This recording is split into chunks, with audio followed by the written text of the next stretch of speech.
project was like a dream for me to work on because of how familiar I am with the kind of process that it takes.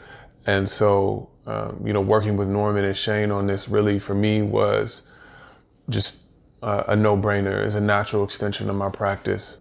And so the actual project is an erasure of 243, I think, runaway ads of enslaved peoples in St. Mary's County. So these are ads that were placed by slave owners looking to recover their property. And so they have physical descriptions that are difficult to read. All of it is difficult to read, but there are physical descriptions of disfigurements and scars and attitudes and characteristics, personalities, all of those things that would help identify a runaway slave. The process of erasure when working with the text like this is to turn it on itself, is to strip away, those layers of violence and those layers of power and turn it into something that can be used as a lens to look at what was being occluded, to look at what was being obliterated, in this case, enslaved peoples. For a couple of months, I didn't do anything but read. I had all of the ads in this one long PDF, and all I did was read them, and to imbibe the language, to really let it rattle around inside of me. After that, it was just a process of using that language, all of the words, all of the names in the poem. This is all language, and these are all people from St. Mary's County that is then used in this way to try and not offer redress, because what redress can you offer? Not heal, because what kind of healing can you do for a wound, for a breach like this? But really, it's just to bear witness to pay attention to say, I see you. So it was an honor to work on this project. It was an absolute pleasure to be involved in this process and to take it seriously and to try and do the best that I could to do right by St. Mary's County and by the college.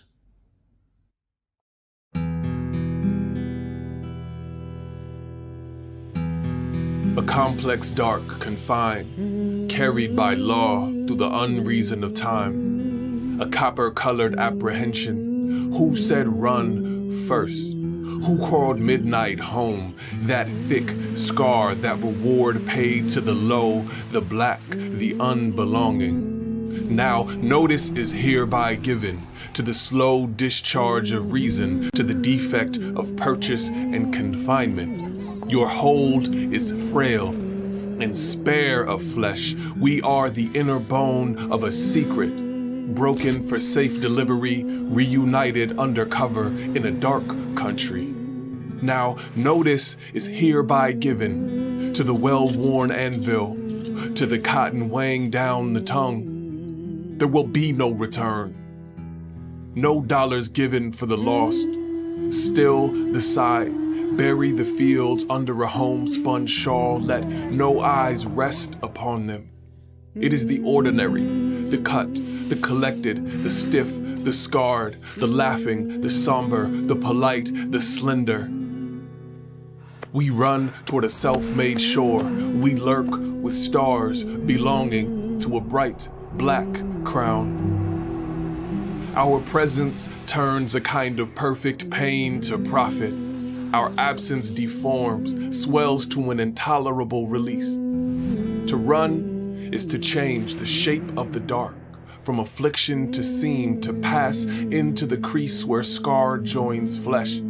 To stay is to smith touch into a secret, to make quick looks and low talk into a shore. We build our speech into a restless knife, cut a new belonging from this thin copper visage.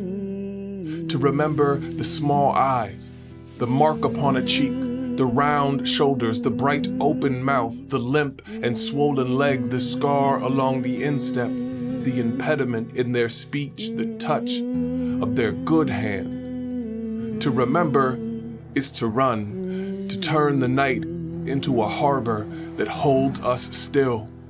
Branded like a gelding, bodies made to bend from one escape to the next. Heavy calves used to work, now put to carpentry. The legs can build a carriage, secure it with gold. The hands can sew a ship from dirt and road. Come, Jacob. Come, Tower Hill. Come, Sarah. Remark upon the stars that wait in our features. Not hewn from the whip, not made by the lash. Come, Baptist, come, Lydia, come, Malcrock, come, Jeffrey. Slave falls intolerable against you, you living temples, you gilded wards. Come, Stephen Johnson, come, Will Norris, come, Barr, come, Nat. This day and every day belongs to your longing, to your shortened years, your worn joints, your smooth black laugh toward peril.